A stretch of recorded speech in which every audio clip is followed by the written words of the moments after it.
It's that time. It's time for the Politicrat Daily Podcast Spring Spectacular Collection, designed by me, yours truly, Omar Moore. T-shirts, sweatshirts, tote bags, and much, much more are now available in this brand new collection that I have designed and put together as we start this new year. I think you'll really like this collection, and I hope that you spend some time looking around the online store and buying what you see. There's a lot to look at, and I believe that you will like what you see. I'm so proud of this collection, and I think you'll appreciate it too. So take the time to visit thepoliticrat.com and look on the homepage for the store. You will see it as you scroll down. It's not at the top where it says shop. You'd think that's where it would be, but that is not where the store is. You'll have to scroll down on the homepage before you come to it, and you can't miss it. You can't miss these great products.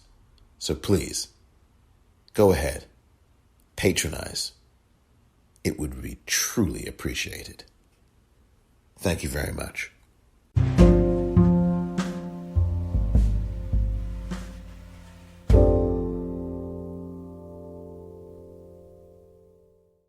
Welcome to the Politicrat.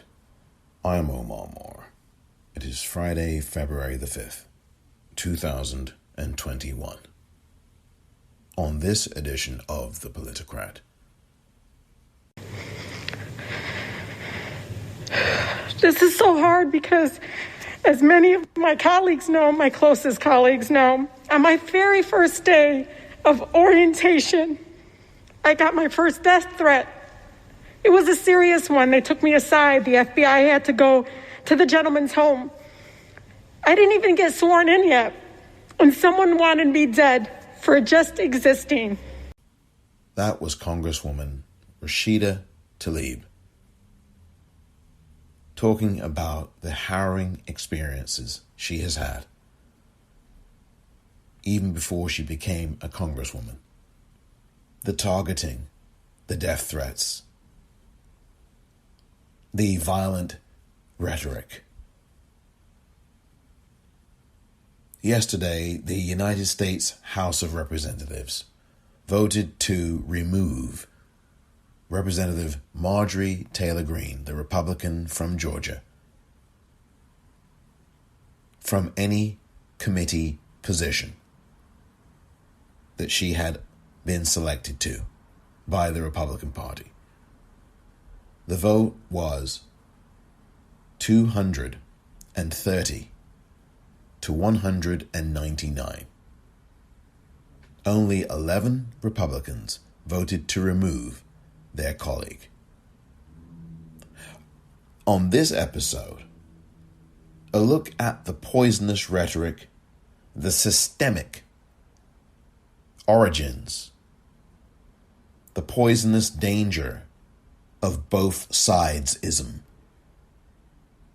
social media, and what we must do to elevate a country.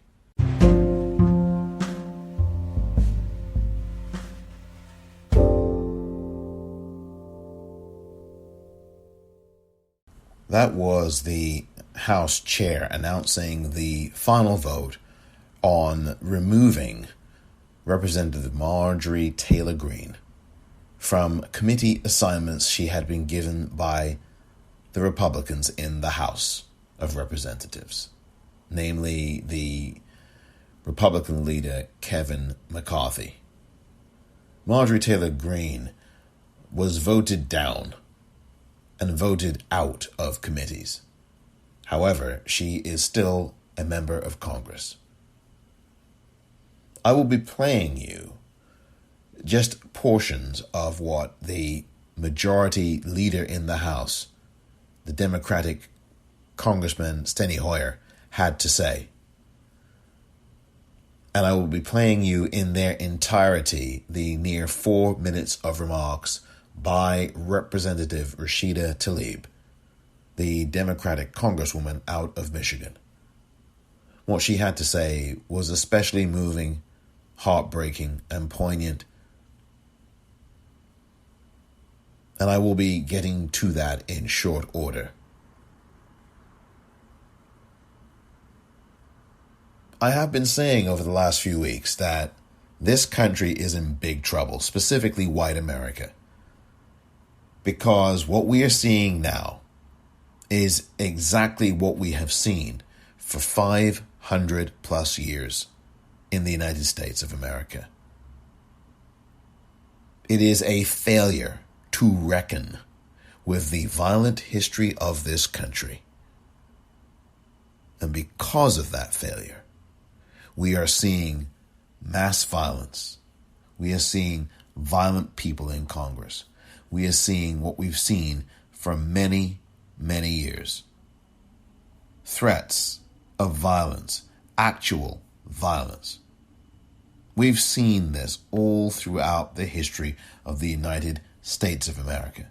Political assassinations, actual assassinations of politicians. That never gets brought up when these kinds of conversations are happening. And we don't have to go back to Abraham Lincoln. We don't have to go back to the attempted assassination of Grover Cleveland. We don't have to go back to Alexander Hamilton. We don't have to go back that far. We can go to the attempted assassination of Steve Scalise. And that was just 3 or 4 years ago. Steve Scalise is a Republican congressman out of Louisiana. He was shot in the hip at least twice. And you know what he did when he got back to health? After being in pretty bad shape for a number of weeks in hospital, having been shot at a congressional baseball game. Once he got back to himself and realized that he was a Republican congressman and not a human being, he decided to support a proliferation of guns. He voted against background checks. This is the guy who just a few weeks before had been shot at least 3 times. Twice in the hip, as far as I remember. Steve Scalise, the same congressman who spoke in front of a Klan rally and pretended like he didn't realize that they had pointy white hoods on when he gave his speech.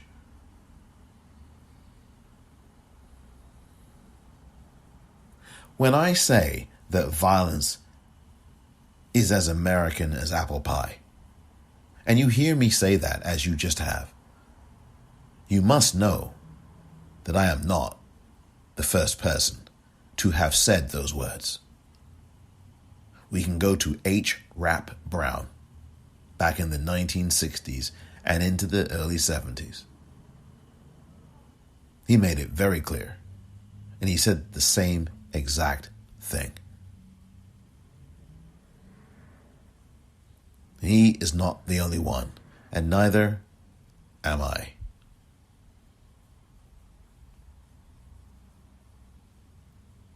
You will hear the speeches. You will hear the comments. You will hear the tears. But I do want you to keep this in mind as you listen to these speeches, especially that of Steny Hoyer, the Majority House Leader.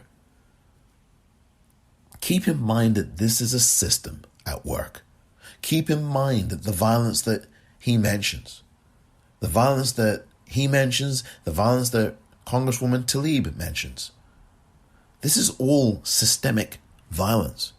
And Marjorie Taylor Greene, as I said to you just a couple of episodes ago, is really the very least of this. And when I say that she's the very least of it, I am not saying that to absolve her. I am not saying that to minimize her. I am not saying that to trivialize the kind of danger that she is. What I am saying is that she is the latest in a long line of violent people, of violent women, of violent white women, let's get it specific here, who have done everything the patriarchy demanded of them. In fact, the patriarchy didn't even demand it. They just fell in line because it was expected of them. We've heard this before. Sarah Palin. Did everybody forget about how much she talked about how she loved to hunt? When she was running, well, I don't know what she was doing, but after she lost, she was the VP candidate, under McCain's wing in 2008, even during that time, she was talking about how much she liked to hunt. One might suggest that that might have been yet another point for the Republican Party to go to really where it actually was in the first place, which is this root of violence, because the country is violent. The culture is violent. There's so many states where hunting is part and parcel of the American identity. This person's kid taught that person's kid to hunt, and that mother or father had guns in their cabinets. And they would shoot, and they would do this, and they would go to a gallery, or they would do that.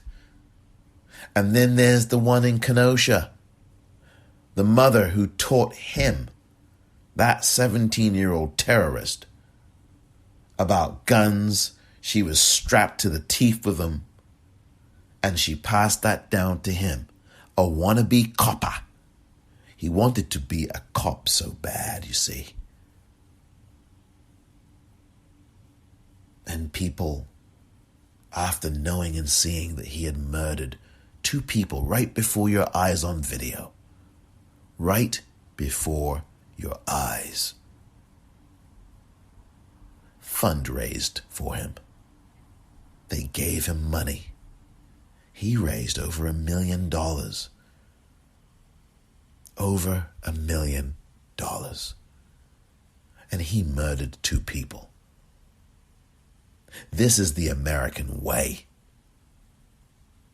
That's what the American way is. To be violent. To raise money for violent people, for murderers. Oh, you don't believe me? You think I'm blaspheming the country? What about George Zimmerman? Look at all the support he got. And then he did all this artwork with guns in it. After he had executed Trayvon Martin.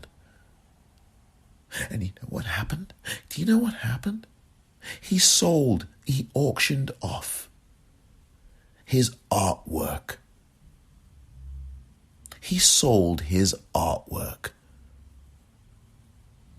with guns in it. People bought it. And I'm not saying they believed. They spent money.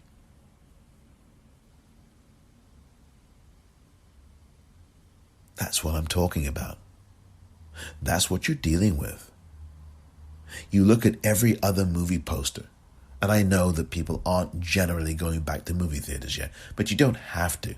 Go and look online and look at all the movie posters that you see. Next time you do that, count for me how many of them you see with a person in that movie poster holding a gun in his or her or their hands.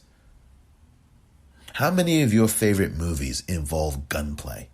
How many of your favorite movies involve a movie poster or show you a poster where one of the favorite characters of yours or one of your favorite actors has a gun in their hand.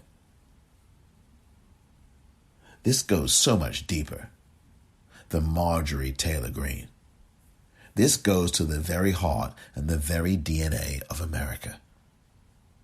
And because, as James Baldwin has always said, the American people are unwilling and unable to look at themselves, this is what you get when you refuse to look in the mirror.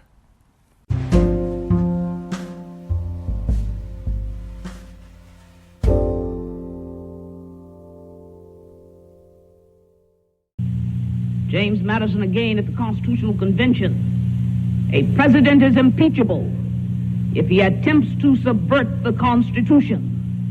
The Constitution charges the president with the task of taking care that the laws be faithfully executed.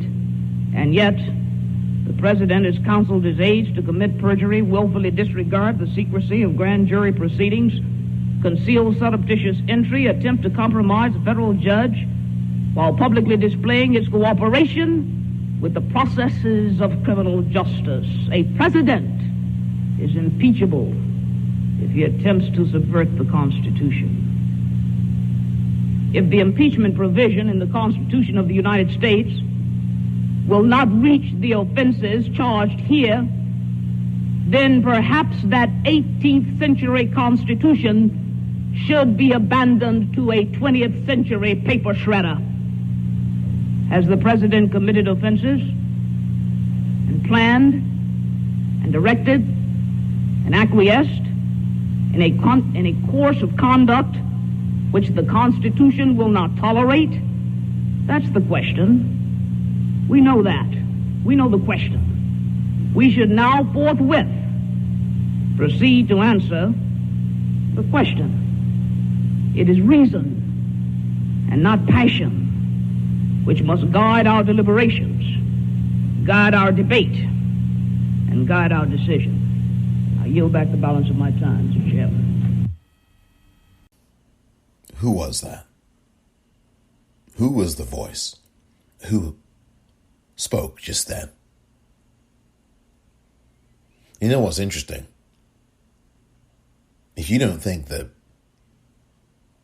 you're going to see a parade of white women in the Republican Party running for the White House in 2024, you are mistaken. And it's not that a white woman can't run for the White House. That's not what I'm saying at all. What I am saying is that you will see whatever is left of this so-called Republican Party pushing a lot more white female candidates for president. And why do I say that, dear listener? Very simply, because it is widely expected that Kamala Harris, the Vice President of the United States, will be running in 2024 to become the President of the United States. That is what is expected. And quite frankly, white men are petrified in the Republican Party to be running against Vice President Harris. So they don't want to be embarrassed. So they will turn to a white woman and say, hey, Ivanka Trump, you run. Hey, Marjorie Taylor Greene, you run. Hey, Marsha Blackburn, you run. Liz Cheney, you run. No matter what they may say about Liz Cheney right now, remember, politics is always 6 chess moves ahead. They are already grooming, for lack of a better word, because I can't think of one at this moment. They are already grooming an avalanche of white female and maybe black or brown female candidates. And again, I am not against female candidates running for president. I don't care which party they're in. What I am describing here, dear listener, is what I think the strategy is. You will see a Nikki Haley running, I guarantee you, in 2024. And yes, there'll be the usual cadre of white men running, the overload of white men running for president. But I am telling you now, do not be surprised if you see Ivanka Trump running, because I think that's exactly where the next move is on the Republican chessboard.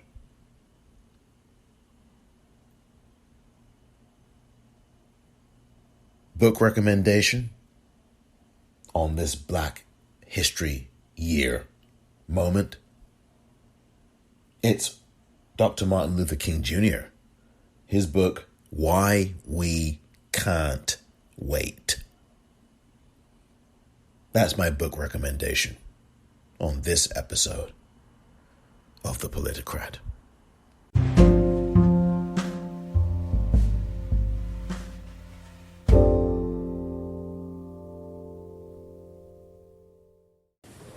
They're Ilan. They're Alexandria. And they're Rashida. They are people. They are our colleagues. And yes, you may have disagreements. But I don't know anybody, including Steve King, who you precluded from going on committees, for much less. And this is an AR-15 in the hands of Miss Greene. This was on Facebook just a few months ago. That is a message of peace and reconciliation and peaceful democratic dialogue. The squad's worst enemy, AR-15, in hand. Sounds like the guns I fled. I have never, ever seen that before. Is this a precedent-setting event? It is. Because the conduct, the tweeting, the QAnon association, I heard the disavowal of QAnon, I learned more. AR-15, squad's worst nightmare. Is that what was intended to do? That each one of these ladies would have a nightmare about somebody with a gun. An AR-15 can carry up to a clip of 60 bullets.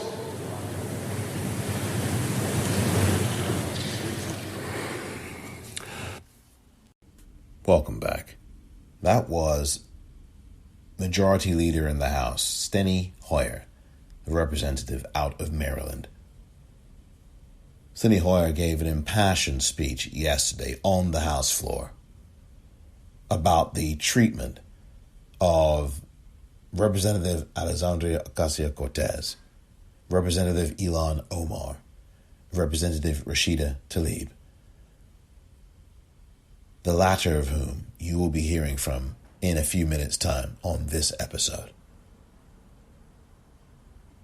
This is a culture that we are dealing with. Representative Hoyer says that this was a precedent, but I think he was wrong on that. Probably one of the few things I disagree with him on in what was, I think, a really good speech, an appropriate speech for this moment, was the idea that this was a precedent. There have been violent threats before. I mean, did he forget already that just last week or the week before, the same Marjorie Taylor Greene had abused and harassed Representative Cori Bush, the brand new freshman congresswoman, just like Taylor Greene is, in the corridors of the House? I told you about this literally a couple of days ago now, that Representative Bush moved her office And I said to you that I think that Speaker Pelosi should have removed Marjorie Taylor Greene from her office and put her somewhere else.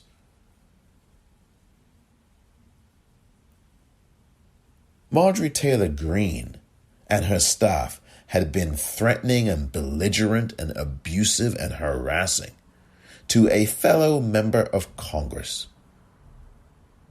I didn't even get to the terrorist attack on January the 6th, 2021 yet. I didn't even get to that.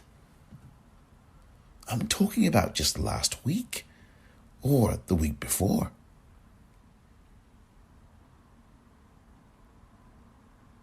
So this is not a precedent. This is not a precedent. This is an attack. You are terrorizing black and brown women who are members of Congress. And I'm telling you that for many a century, there have been white women who weaponize their white violence, their violence. They weaponize systemic violence against black and brown people, including black and brown women. This has happened for centuries. Marjorie Taylor Greene isn't a precedent. She's no damn precedent. She's a continuation. That is what needs to be said here. She is not new. This is not new. I said that several times this week alone, and maybe last week, and maybe prior to last week. None of this is new. And that's a problem I have. This infantilization of the American public. This romanticism that, oh, we are better than this. Oh, this is not who we are. Damn it. This is what happens to a country when it doesn't want to look at its own history. This is what happens when a country chooses to turn a blind eye and a deaf ear to what's standing right in front of them. And a country that does that is in such perilous danger. Most of all, in danger from itself. I shared that quote with you just a couple of episodes ago from the archivist in South Carolina, and I made a mistake. I believe he may have been in Columbia, South Carolina. I said Columbus. There is not, to the best of my knowledge, a Columbus, South Carolina. There is a Columbia, South Carolina, but I don't think there's a Columbus, South Carolina, so I apologize there. Tried to correct the record from 2 episodes ago. But that archivist, he said, and I will paraphrase now, that people without a long memory are probably going to end up losing their freedom. And in a rough translation, what he said was that if you do not have a grasp of history and you do not remember from relatively recent speaking, metaphorically speaking, 10 minutes ago, figuratively speaking, 10 minutes ago, meaning say 10 years ago, 5 years ago. If you don't remember, if you have this extremely short memory, which many people do have, and you as a people and as a country do not remember anything about your history or don't care to know, you are doomed. Not only to repeat that history, but you are doomed to be destroyed. on your own lazy, selfish, ignorant, indifferent, couldn't care less account. That is an act of self-sabotage, to say the very least. It's an act of ending the life of a country.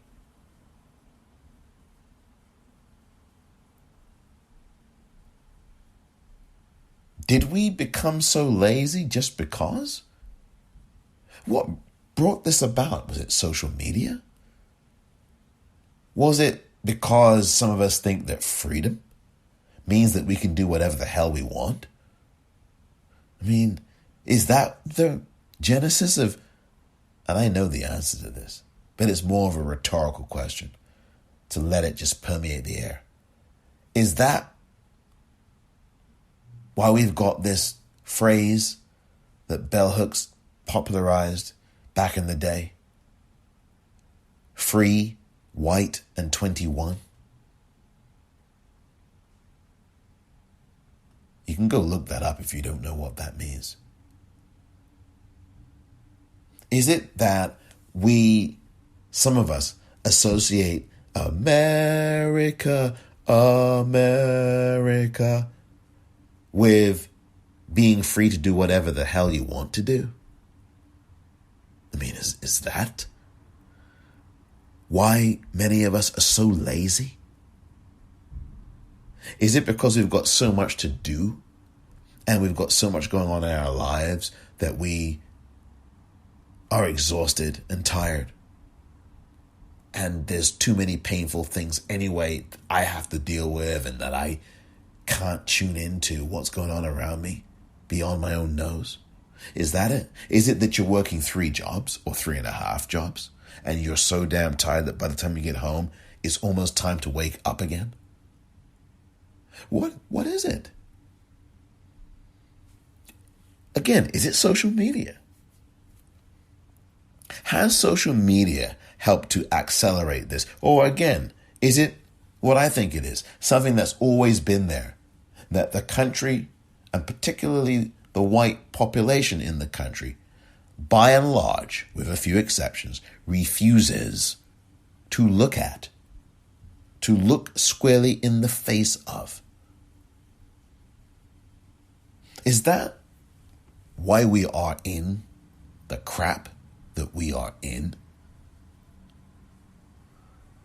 How could someone be so arrogant as to refuse to look in the mirror at oneself?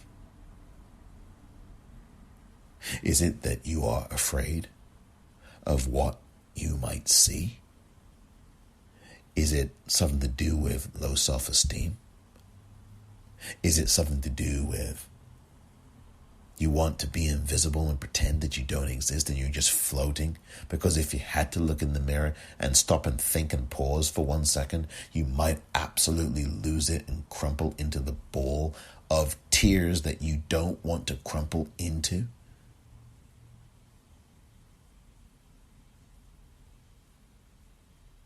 What is it?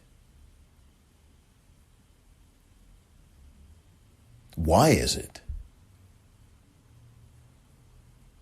I said to you a few minutes ago that white women in these United States, and I dare say beyond these borders as well, but in these United States, have had a long history of weaponizing violence and weaponizing systemic and institutional violence against black and brown people. Don't believe me? Why don't you check out 1955? Let's take a walk back to 1955, shall we now? It was a bright sunny day. No. This is not one of those kinds of Leave It to Beaver type stories. This is something a little bit different and much more true to where we are. Muddy, Mississippi was where Emmett Till came from. He was but what, 12? maybe 13 years old, if that. And he was walking, or he was in a store, and a white woman lied, and said, oh, that, Emmett there, he's just a 12-year-old boy, black boy. And, maybe he whistled, or he said something, or he fluttered his eyes. Because, black people aren't supposed to react to anything. They're just supposed to be stoned. And I can just make something up about you. And I know, because I'm white, I know that the police aren't going to come after me for lying. They're going to come after the black person. In fact, they're not even going to come after the black person. They're going to kill them like they killed Tamir Rice. They shot him within a second of putting their eyes on him. That's the country you're living in. That's the America you're living in. So when Senator Debbie Stabenow, a white woman from Michigan, gets on the Senate floor, as she did on Wednesday of this week, and said,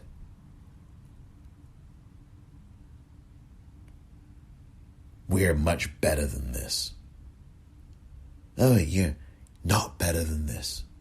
And you do not have the qualifications to even say so. Because you wouldn't have to be on the Senate floor debating whether people should get money in the midst of an Republican Great Depression and a pandemic. If this wasn't who we are, or if we were better than this, there would be no debate. The money would have been in people's pockets months ago. You wouldn't have to debate this stuff. It would be there for you, like it is in Denmark, like it is in other countries, without all the red tape and the debates and the deliberations and the blocking.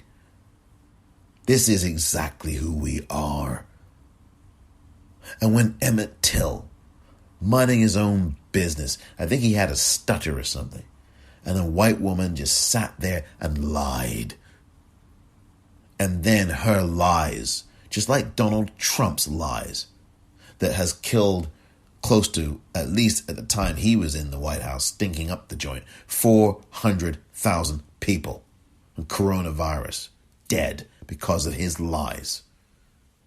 The same way that Carolyn Bryant or Carolyn Donham lied and said that Emmett Till, oh, he said something.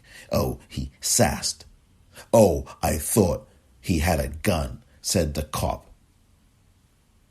who blew away another black person. Oh, I thought.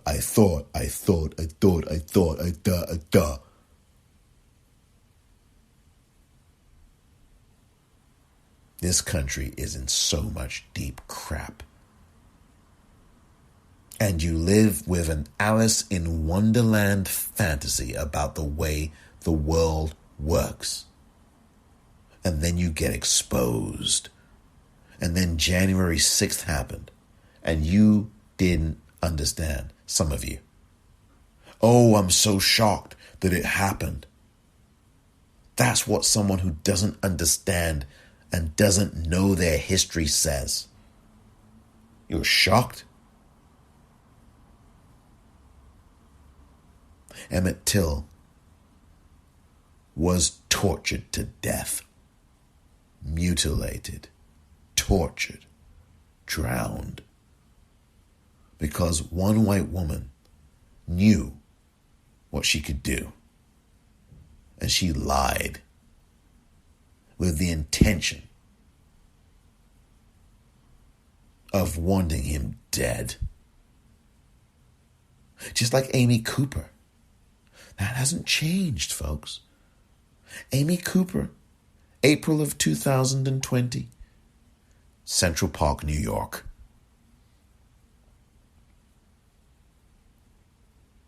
And ironically, same last name, Christian Cooper, black man, bird watching in Central Park. And she comes along with her dog, which she, by the way, nearly kills. And then lies, calls the police. There's an African American man. There's a black man threatening me.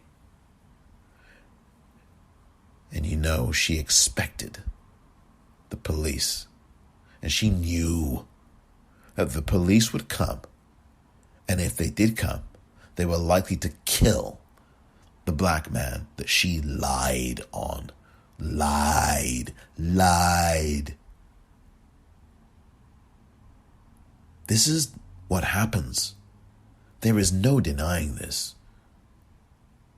This happens. And everyone listening to me right now knows it. You know that this happens.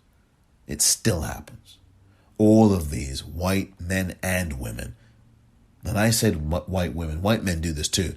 I'm zoning in on the white women because it is they who have a chance to either lick the boots of patriarchy or reject it and fight against it. And not nearly enough white women fight against the patriarchy. Not nearly enough. So you have a Rashida Tlaib, Congresswoman out of Michigan, on the floor talking about the death threats. I'll play that audio shortly. You have all of these things happening. And you've got Marjorie Taylor Greene, a white woman. Oh, did I not mention that? With AKs and ARs. Squad's worst nightmare. Really now? 3 black and brown faces on the Facebook post. Oh, but that's just precedent, Steny Hoyer. You know, that's never happened before. You know, white women have never weaponized violence against black women before. Oh, no. This would be the first time in history. This would be precedent. Right, Steny? No. No, Representative Hoyer. No, Majority Leader Hoyer. This ain't the first rodeo.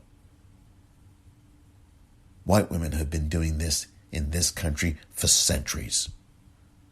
And there's another kind of systemic violence. You know, the one in the 1919, 1920, when the suffragist movement came along. And what happened then?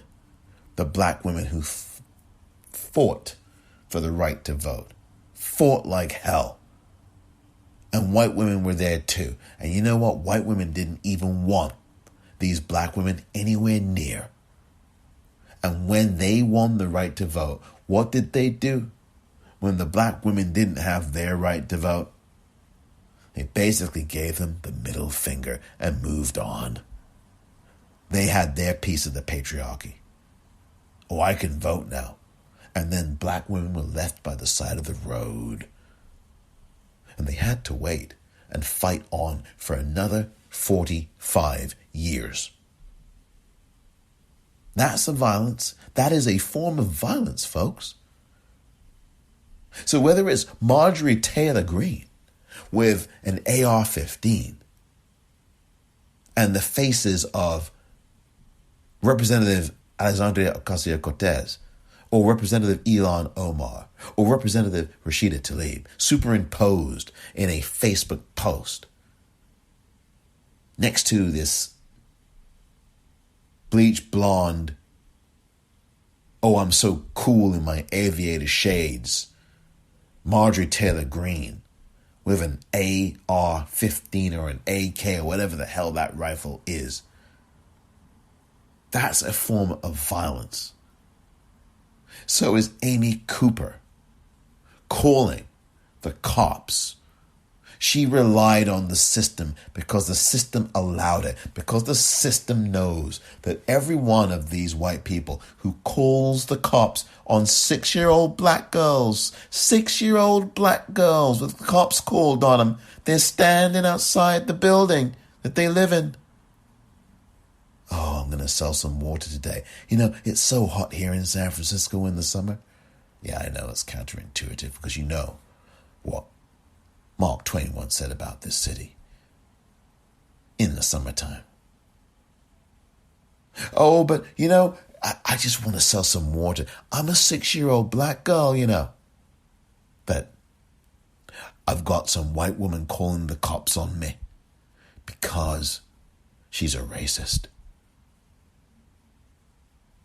Oh, you know, I'm a black woman in my dorm at Yale or Harvard or wherever the heck it was, and some white woman's calling the cops on me or the security folks because I'm sleeping in my dorm.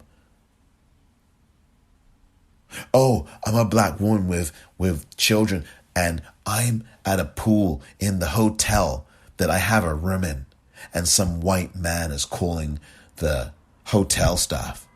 Oh, you know, we can't have... Whoa, no, you can't be in this pool. Ooh, well, yeah. Where's your ID? In fact, it wasn't even the staff. It was some white guest, male. Oh, I want to see. It doesn't even work at the damn place. I want to see your ID. And even if he did work at the place, are you asking people for ID? Where do you think you are, in South Africa? South Africa? When it was apartheid? I mean, is that what this is? I can go down the whole list. There's so many of these cases. And this isn't just happening in 2018, 19, 20, 21. This has been happening for centuries, where white people are given license with their racism and with the system that backs them to do these kinds of things. To injure, to commit systemic acts of violence, or just outright physical violence against black and brown people, and against black women, particularly. Whether it's the police doing it, Sandra Bland, how many people didn't ever make it? I mean, come on. How many people have driven a car and sometimes not made a turn signal? How many people? Did you end up dead for it? Obviously, if you can hear my voice, you know what the answer is. There are so many situations like this. So many. The absurdity of just a few blocks from where I am right now, talking to you in San Francisco, California, and a white woman is calling the police on a guy that's been living and owning the building for 18 years. Filipino brother. A member of one of the LGBTQIA communities. This is a gay Filipino brother. And you've got this white woman calling the police on him, telling him he doesn't live in his own place, that he owns. Oh, but you wrote Black Lives Matter on your property.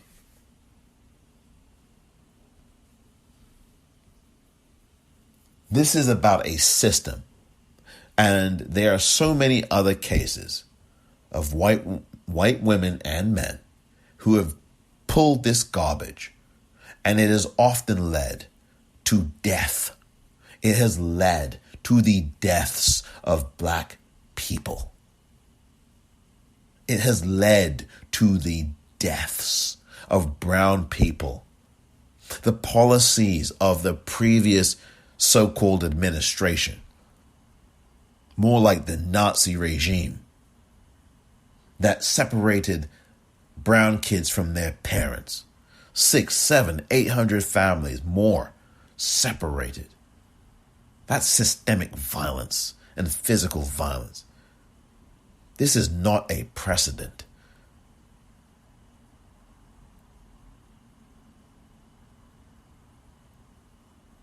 there is a whole lot of waking up this country needs to do. And there's so many more cases. As I said, I could be here all year long with every one of the cases I know of.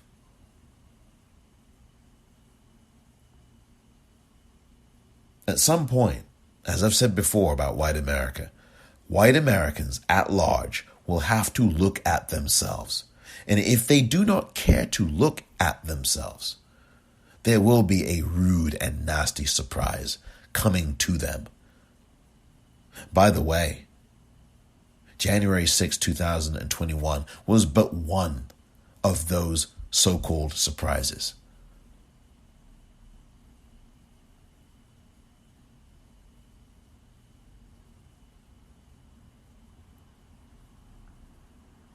When I come back, Congresswoman Rashida Tlaib.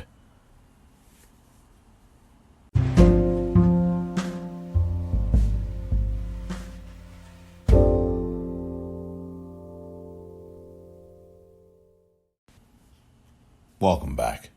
Before I do play the remarks of Congresswoman Rashida Tlaib,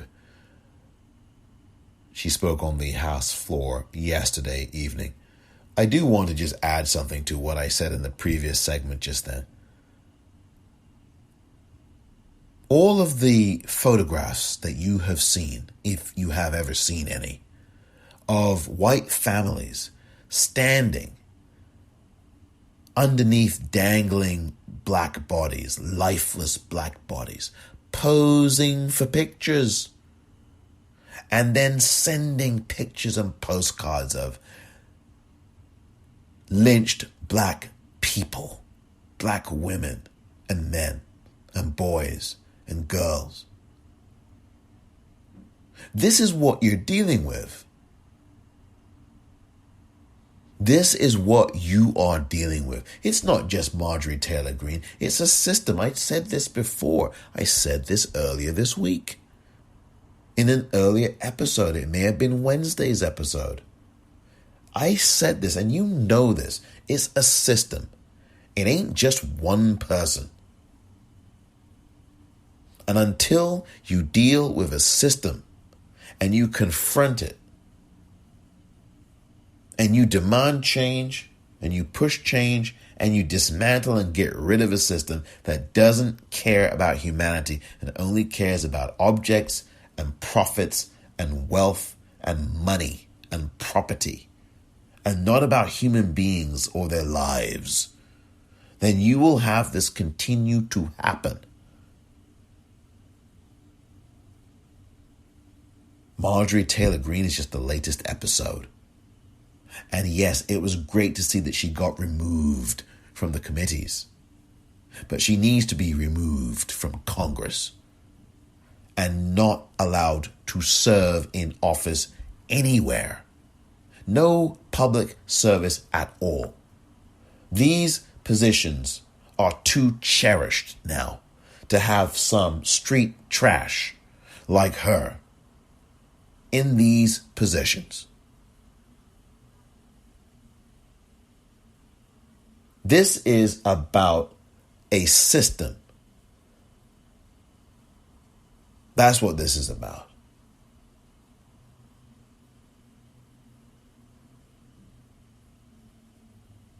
You've got people bringing guns into Congress, bringing guns into the rotunda, bringing guns. Oh, I don't want to go through the metal detector. No, I don't want to do that.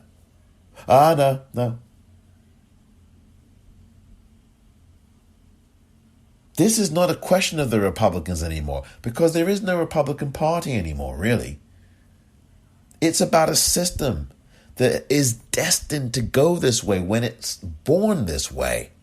When you start off by destroying the Native Americans and you genocide them and you get rid of all of their traditions, and then you make baseball teams and football teams and hockey teams with heads of Native Americans as insignia for your logos, for your sports teams, you're in real trouble.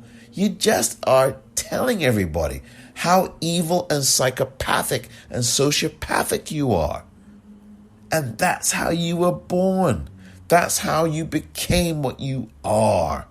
Because that is who you are. My God, can anybody think anymore? It's all in your face.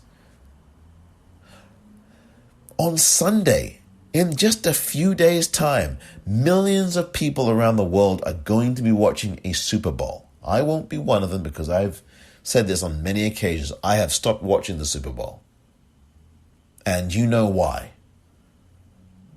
Rhymes with Kaepernick. The point I'm trying to make here is that one of the two teams for the second year in a row is going to be in the Super Bowl, and their name is a denigrating name to Native Americans. And I know there's going to be someone that says, oh, no, not really. No, it is. It is. And no one's going to blink an eye. Nobody. You had to have black people murdered for a Washington football team to get rid of its disgusting name. And we've been telling the owner of that football team, the NFL owner of that team, for decades to get rid of that name. For decades. And it took George Floyd being executed in slow motion for, Daniel Snyder, Eureka, yeah, I'm going to get rid of the name. It took Breonna Taylor being assassinated in her bed. Oh, maybe I should not do this anymore. Oh, maybe I should say Black Lives Matter now. Really? This has been going on for centuries. Why was George Floyd the final thing for you when you'd seen Rodney King 20, 30 years earlier? Granted, he wasn't killed, but he didn't live for very much longer before he ended up dying in the 2000s. I mean, you'd seen this in the 1960s in the South on that bridge with a Klansman's name on it. You want to talk about a system? This is so inbred and deep. And you've got people posing for photographs, white women included, many of them with their kids. Black bodies dangling. Black women's bodies dangling. Picture postcards. What kind of mentality is that? What kind of evil is that? The inhumanity of that. What is that? Huh? It's evil. It's who these people are. And it's been in the DNA of the United States ever since. It's become that. You enslave black people. You bring them here against their will. And then you're shocked when all of this violence happens against them. You're so shocked. Black lives mattered in 1619, in 1500, in 1700, 1861, 1865, 1850, 1876. Our lives have always mattered. And in 2020, there's some people out here who are just waking up. That's why I hate that word woke. It's such BS. Whoever made that word up should just absolutely, it's just disgusting. This isn't about woke my nothing. This is about people acting. Get up and act. Get up and act. You have a trial coming up in 5 days' time or 4 days' time. 4 days' time, you've got a trial of the guy that I call Individual One, and many others do. You need to be calling your Republican Senate. I keep telling you, do not pay attention to the news headlines that say, well, there's only 5 people who are willing to vote to convict. I don't care if there's none. on the Republican side willing to convict. Stop being led by the blooming news and be led by your own conscience. I want you to act. Call the number 202-225-3121. 202-224-3121. That's two different phone numbers that get you to the same destination. That's the DC Congressional Switchboard. You can also, by the way, go to senate.gov and look up the names of the senators. You can find it very easily on the homepage. Under the tab Senators, click on it. You'll see all the senators there. Call the Republican ones. Call all 50 of them. Call them. Because after you hear what I'm about to play, you will definitely want to be calling these Republican senators. Do not waste a day. Do not make an excuse. I don't care how many you call them. Preferably call all 50 of them. Leave messages. Tell them to vote to convict individual one. Do it, please. You can't let this stuff go. If you're going to tell Joe Biden, oh, well, Joe Biden's Justice Department shouldn't deal with this stuff, then you should be making phone calls. You should be pressuring Biden. You should be pressuring the Justice Department. I know Merrick Garland hasn't been confirmed yet, but this is what we need to be doing. And we need to push for this COVID $1.9 trillion package to be done. The House passed it. I think they passed it yesterday or earlier today, whenever it was. It's time for people to start acting. I don't want to hear about woke. I want to hear that people are getting involved. We have to act. And we're on Twitter pontificating about what this one said, what that one said. I've been guilty of it. I'm not pretending I'm above it all. I'm trying to change that for myself. I don't want to, and I'm being busy as it is. I've got things to do. So do everybody. Everybody does. Look at spend 3 hours reacting to some garbage. Oh, so he wrote a letter today and it's got a presidential seal on it. Now I've got to react to it. Why do we have to react to every bloomin' thing on Twitter? That's part of the problem too. The social media. And you heard Steny Hoyer earlier talk about it. Facebook. That's where this violent human being put her filth. And she's got kids. Just like those kids sticking around their white mothers when black bodies are dangling in the 1940s and 50s, in the 60s. Well, they took their kids to these lynchings, these assassinations, these executions. And Marjorie Taylor Greene has children, and all the hateful things that she has said, the things that she has called for. This ain't the first rodeo. I hand you now over to Representative Rashida Tlaib. Thank you so much to my colleague for her incredible courage. I asked her to go last because I get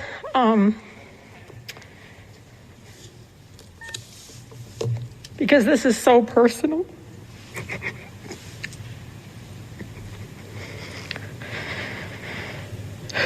This is so hard because, as many of my colleagues know, my closest colleagues know, on my very first day of orientation, I got my first death threat. It was a serious one. They took me aside. The FBI had to go to the gentleman's home. I didn't even get sworn in yet, and someone wanted me dead for just existing. More came later, uglier, more violent. One celebrating and writing the New Zealand massacre and hoping that more would come. Another mentioning my dear son, Adam. Mentioning him by name.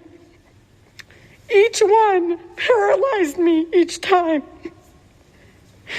So what happened on January 6th, all I could do was thank Allah that I wasn't here.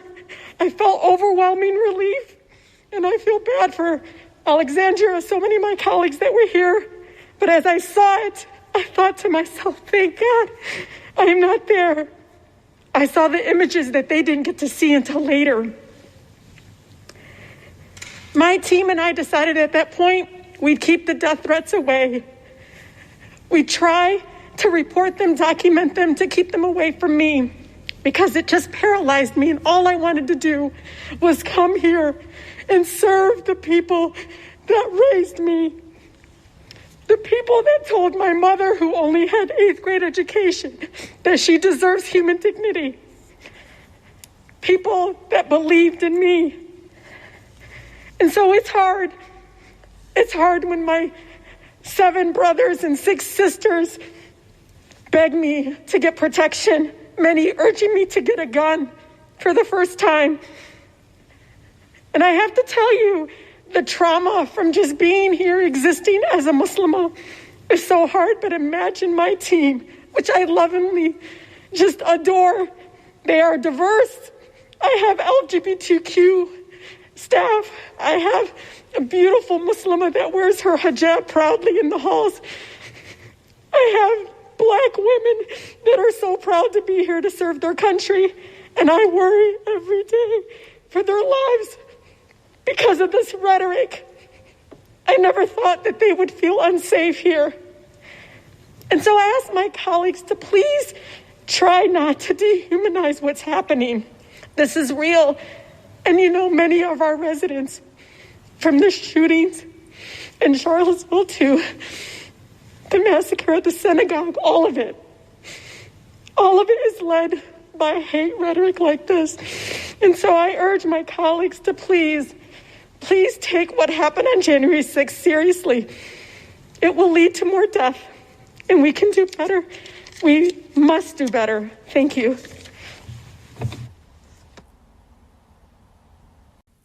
That was Representative Rashida Tlaib out of Michigan. If you do not feel anything after listening to what you just heard, you need to get your feelings checked. You need to get them examined. And what it says is that you just don't care about Black or brown women or Black or brown people, and that you would have more compassion and you would feel more and care more if it were a white woman who were standing and crying, as you just heard Congresswoman Tlaib doing. You would have more compassion, wouldn't you? Some of you, if that were a white woman speaking about being terrorized.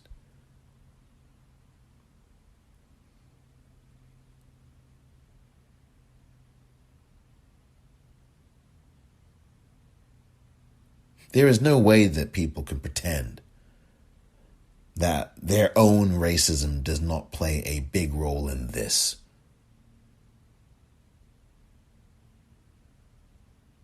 All of this violence that is levied against Black women in particular and brown women, all of the violent threats that you just heard about from Congresswoman Tlaib, all of the vitriol and violent threats against Representative Ilhan Omar, all of the violent threats and vitriol against Representative Cori Bush, having Marjorie Taylor Greene and her staff threatening and abusing and harassing. She had been there for basically a couple of weeks. Didn't take them very long, did it now? And harassing Representative Bush. She should be removed from office, Marjorie Taylor Greene. She should be removed. That's what should be happening to Marjorie Taylor Greene. Nothing more, nothing less. Ousted. Oh, but the will of the people. The will of the people what? This woman has threatened the lives of Congress people, including the Speaker of the House. And guess what? There's another one of these people with a gun who actually tweeted the directions to where Speaker Pelosi's office was on January 6th of this year, 2021. And people are acting like this is okay. It is not. You should be getting rid of her too. Bobert's got to go. I mentioned her name. Bobbitt, whatever her name is. Bobbitt has to leave now. Now. Gone. Got to go. Got to go. You can't have this. And any man that participates in it has to go as well. Gosar, Biggs, Brooks. These are the people need to be out. And let's not forget Ted Yoho, who was the one that called Representative Alexandria Ocasio-Cortez an effing B. Let's not forget that one either. My point is that people have such short memories, as I have been warning and saying. Just a few months ago, that was Ted Yoho saying these misogynistic things about Representative Alexandria Ocasio-Cortez. And as she pointed out, and I even played it on this podcast back in the summer of last year, in 2020, she had said having daughters does not make you virtuous. Because, he got up there, Ted Yoho, and, oh, my daughters, oh, this and oh, that, hiding behind your daughters, instead of actually stepping from behind them and taking accountability. Never apologized to Representative Ocasio-Cortez. Never. He didn't apologize. Not in his rambling speech. Just like Marjorie Taylor Greene yesterday. She didn't apologize. She just defensive. She just defended herself. And made the false equivalency. The both sidesism that's the poison. Do you find yourself doing this, dear listener? Do you find yourself saying, well, I just want to turn it over to Fox News or Newsmax or one of those channels just to see what the other side says? That's a form of both sidesism too. I just want to see what the other side says. Well, you know what the other side says. You have seen the other side. So that means there's something in you that gravitates, the curiosity part of your brain, of your mind, of your whole being, wanders. Ooh, I'm going to take a walk on the wild side. I'm going to turn the channel to Fox News. Oh, dearie me. Well, I tell you, if you do watch Fox News, and maybe you do, because maybe that makes you feel like you're a well-rounded person, you will see, or maybe not, that the people who are getting the vaccine on your TVs are white. And you know what? Speaking of a systemic violence, white people getting this vaccine, by and large, are the ones who are not at greatest risk for getting coronavirus or getting sick from it and dying from it. As a matter of fact, the rates of white people coming down with or being killed by this virus are far lower in comparison to the rates of black people, Latino people, and native people being killed from this virus. And yet, it's the white person that's getting the vaccine most of the time. Look on your news broadcast. You'll find very few black people and brown people there. And don't tell me it's because, we're skeptical. That is not true of everybody. there is a small percentage of the black community, it's under 30%, it may be under 25%, who may express skepticism with good reason, I might add, as I have discussed here with Dr. Cindy Duke just this past December, about the systemic realities, more systemic violence, government violence against black and brown bodies, against black bodies, against native bodies. But by and large, there are black people that would take this vaccine in a heartbeat.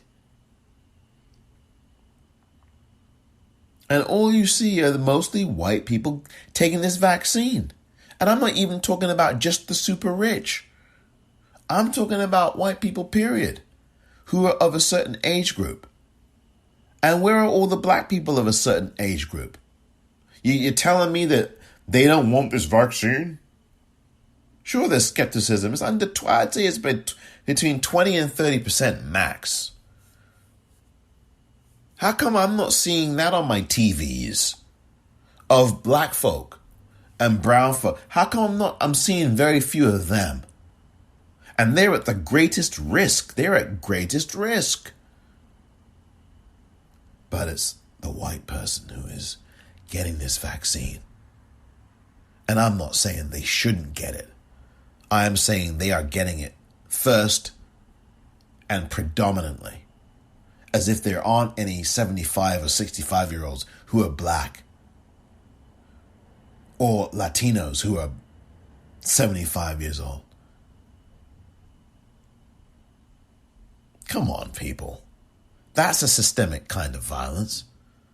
Why is it that you're seeing that tremendous inequity? Yes, of course, it's racism and the systemic racism.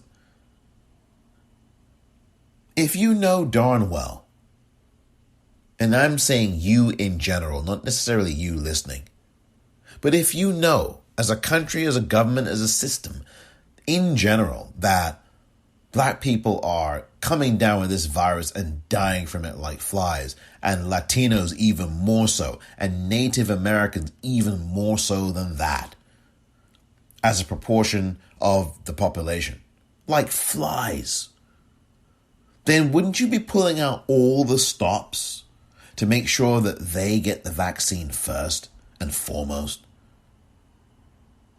I mean, the fact that you've got to have a Dr. Marcella Nunez-Smith on your task force just to make sure that the black folk get this vaccine and the brown folk get it and the native folk get it shows you how much of a bad situation this is and what bad shape America is in.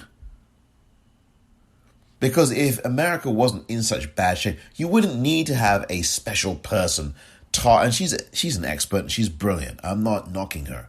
But I'm saying that you wouldn't, in an infrastructure, you wouldn't have to have someone specially there to make sure the black folk get the vaccine. Because if the system was just and fair, which it is not, and just, which it is not, you wouldn't need to create this special position for Dr. Marcella Nunez-Smith. Now, she'd be out of a job, but you'd have a lot more black folk and brown folk with vaccine shots. Now, done, finito, auf Wiedersehen. You wouldn't have to worry about this. And that's the other kind of systemic violence. That's the other kind. You know, these are the same white people who probably didn't wear masks, some of them. Some of these people probably didn't even wear a mask, but they're getting their vaccine shot. God. If you do not look at the DNA of the country, how are you going to think that it is going to change? And as I said earlier, it's going to fall to white people. As I've said 1 billion trillion times on this podcast over the last almost 1 year now, it is going to fall to the white population of the United States to put up or shut up when it comes to Black Lives Matter, when it comes to anti-racism, when it comes to teaching people in their own communities and families and confronting this. And like I say, I don't think enough white people care. I don't. And I'm not going to ballyhoo about the 25% who I think do, or the 20% who I know do. I'm not here for a cheering section. I am not here for it. And that is not the function that I have here. The fierce urgency of now is what we must have. Nobody gets a blue ribbon around here, including yours truly. I keep telling you, I do not want cookies. I do not want gold medals. I don't want any kind of medal. We have to do. We have to stop applauding people for doing the basic minimum. Because that is a gutter country. If we are applauding 11 Republicans, we're in trouble, folks. You're applauding, I don't know if you did. You're applauding. I made a case when I tweeted this yesterday evening at the Popcorn REEL. The list of people who voted yes and those who voted no for Marjorie Taylor Greene. I did highlight the 11 in highlight pen, my own highlight, who voted to oust her from these committees. But I wasn't cheerleading them. I don't think you should be cheerleading anybody when they should be doing the right thing. That's what your job is. I was against this when people were, Mayor Giuliani, he's America's mayor because he did the bare friggin' minimum. And he did something worse than that. He put a friggin' command tower in the World Trade Center. Well done. You must be very smart. What school did you go to? Who puts a friggin' command tower in a terrorist attack location? And the bloomin' thing had been attacked in 1993. And the idiot still put a friggin' command center in there. A security center. What a fool. And this guy is such a jackass, honestly. And he got sued for 2.7 or 5 point something gazillion billion dollars by this voting company because, of course, he lied along with Sidney Powell and Maria Bartiromo and Lou Dobbs. They all got their comeuppance. They'll probably never pay a penny of any of this. But they should. We cannot be applauding people for the bare minimum. That's not what this country should be doing. But it has invested in mediocrity for a long time. And especially mediocre white politicians, particularly mediocre white male politicians. And then you get a field day when one of them actually does something. Like Jeff Flake. He's no longer in the Senate. And some of you were out there cheering him when he voted with Trump 95% of the time, but you cheered him on the 3 times he broke with him. That's the kind of mentality that we have, that we've got to break in this society. The bare minimum is what you applaud? Then what does that say about you? If you're applauding 11 Republicans for doing something that anybody from outer space would do, in their sleep, in their dreams, then what does that say about you? What does that say about us as a culture, as a society, as a country? The both sidesism, the way the media reports on a lot of this, giving the losing side all this airtime and, you have to be bipartisan. These guys weren't bipartisan when they were destroying the country. They destroyed the country. And that's what their effort was. We have to stop, as I said before, we have to stop trying to be so nice and bipartisan. When you've got Republicans destroying the country, when you've got Marjorie Taylor Greene putting out death threats against Democratic politicians, against people, human beings, with families, children. And even if they didn't have all of those things, these are human beings. This is in your workplace. If I went to work in the office, which of course the office ain't an option now, It's a home office. But if I went to work, if you went to work, I'll put this on me. If you went to work in an office talking about there should be something put on the head of your boss, how long do you think you'd last in your job? You wouldn't last at all. So why is Marjorie Taylor Greene still there? Why wasn't George W. Bush impeached? Why do you think Donald Trump won't be convicted? Why did President Obama look the other way at George W.? Why did Gerald Ford pardon Nixon for all future stuff that he never did, let alone the stuff he did do?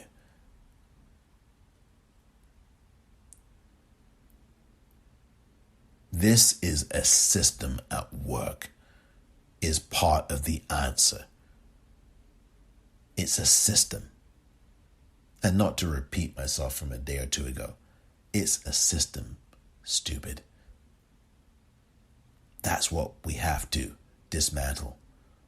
As I said earlier, otherwise we are fooling ourselves.